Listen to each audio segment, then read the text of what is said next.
We're doing one and one. One shitty thing that the Democrats are doing, one Democratic incompetence, one Republican incompetence. Let's get back to the Republicans. Probably not a good idea to have your fucking chair, your RNC chair, drop out in the midst of in the heated election cycle coming up. So McDaniel was elected to her post with Trump's full support after serving as GOP chairwoman in Michigan. Recently, though, Trump's view of McDaniel has soured due to the RNC's poor finances, his feelings that the RNC could have supported him more in 2020. And now Trump says he'll make recommendations for her replacement after the South Carolina primary. CNN's Elena Treen joins us now. Not only is it striking because Trump's tune on her has changed so much, but she's held this position for so long, and it's rare to ever see something like this, is it not?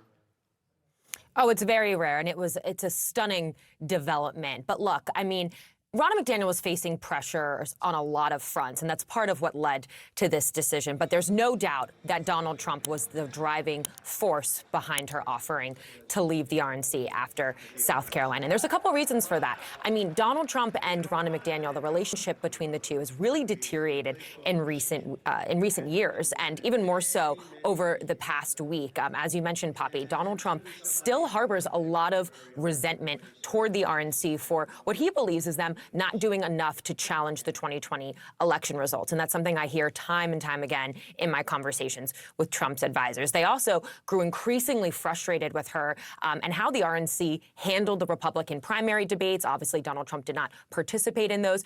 And Trump himself has privately griped about why can't the RNC not remain neutral? Why can't they come out and endorse me? That's something he had said in the past over the past year now. But look, this all really hit a tipping point last week, I'm told, and that's partly because the RNC reported just having $8 million in the bank last year. That's the lowest fundraising haul they've had in more than a decade, and that's really when Donald. That's why this shit's important. By the way, it's fundraising. Trump and his advisors started to make plans to send a clear message that something needed. What does a party chair do exactly? Do they have any formal power over the party? Is it an accounting position or more about getting what donors want? No, it's a fundraiser. It's one of the more important positions in the party. Specifically because your entire job, your entire purpose is to fundraise and like allocation, distribute resources. Republican Party said, you're moneyless and you're bitchless, dude. Broke. You're fucking broke. You're broke, boy. To change at the RNC, and that's why you're seeing Ronna make this decision, and it all kind of culminated after a meeting on Monday where they met at Mar-a-Lago for more than 2 hours between her and Donald Trump. Elena, while we have you, there was a primary last night in the Republican Party. In case you missed it. And it's very confusing and convoluted, and Donald Trump's not on the ballot, and this was all kind of jerry-rigged to some degree to ease his pathway here. But Nikki Haley lost to the well-known candidate of none of these candidates. Like, you can't even, dude, you got liberal media that was like propping up Nikki Haley. Even liberal media is like making fun of her and saying she got trounced. You know what I mean? It's so Jover. It's never been more Jover. It's done. It's super done. Okay. Reached out to their campaign manager for comment. I guess the question is, they weren't playing here. They knew this was a done deal. They're focused on South Carolina. But how bad is that headline right now for the only Trump challenger left? It is bad. I mean, there's no doubt that this is embarrassing for her, especially because, look, Haley's trying to make the point that she's still a viable candidate in this primary, especially as they head into South Carolina, where her chances there are not looking that great, even though it's her home state. And even though this was a state where Haley really spent no time, she didn't spend a dime in Nevada, and that's partly because her campaign has argued that it's rigged for Donald Trump, it's still an embarrassing defeat. Now, I do want to just quickly read you a statement from her campaign. Her campaign spokesman told CNN, quote, "Even Donald Trump knows that when you play plenty shots, the House wins. We didn't bother to play a game rigged for Trump. We're full steam ahead in South Carolina and beyond." And again, even though there was no effort behind this, I mean, they chose to play in the primary, not the caucus, which is really, for all intents and purposes, far more important for the Republican candidates because that's where the delegates are decided.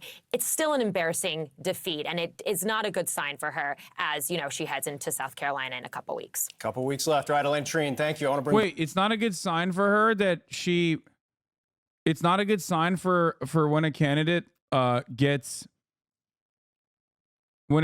half the votes of none of the above. when their like major primary opponent isn't even on the ballot. Damn, that's crazy. She said it was rigged. That's also crazy. Is that situation Nevada hurt a little bit? No, I mean, Nevada, it's such a scam. They were supposed to have a primary. Trump rigged it so that the GOP chairman, who's been indicted, would go and create a caucus. We knew months ago that we weren't going to spend a day or a dollar in Nevada because it wasn't worth it. And so we didn't even count Nevada. That wasn't anything we were looking at. We knew that was rigged from the start. Our focus is on South Carolina, Michigan, Super Tuesday.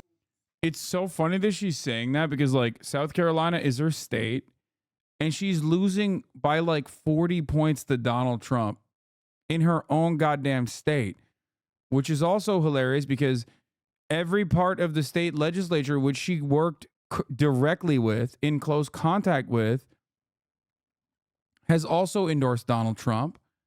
So she literally had to concede with that reality by trying to claim that it's because she's really a ball buster. She's really tough.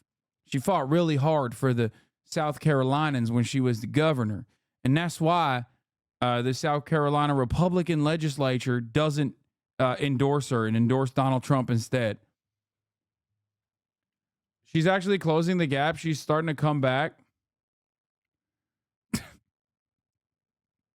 I can't tell if you're memeing or being serious.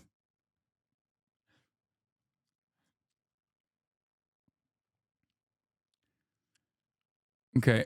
Yeah, it's no longer a 62% to 29% gap. Okay. It's now a 61% to 31% gap. That's not a gap, that's a canyon. Yeah, I don't know what this is at this point, okay? It's like, no, honey, you don't understand. This big ass gap is great. The little gaps, the tight margins, they scare me. I hate it when it's super tight. I hate it when it's a barn burner. No, trust me.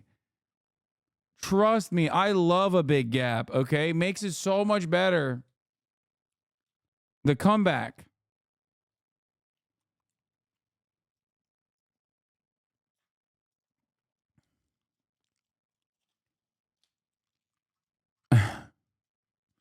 I hate it when it's super tight. It's the boyfriend gap. Yeah. All right. Are you ready? Are you ready for the New World Order? Nikki Haley. So if you look what we did in Iowa and you look what we did in New Hampshire, we're continuing to grow. That's what matters, I think, more than anything else. But look at what happened this week. Here you have Republicans lost a major vote on the border. Republicans lost a major vote on Israel. Donald Trump was found that he will not have immunity in all of these court cases coming up. The RNC chair is fired. All of this chaos is happening around us, and Donald Trump's fingerprints are on every bit of it. We can't continue as the Republican Party to go forward with this chaos. You don't defeat Democrat chaos with Republican chaos, and that's why we've got to see a change.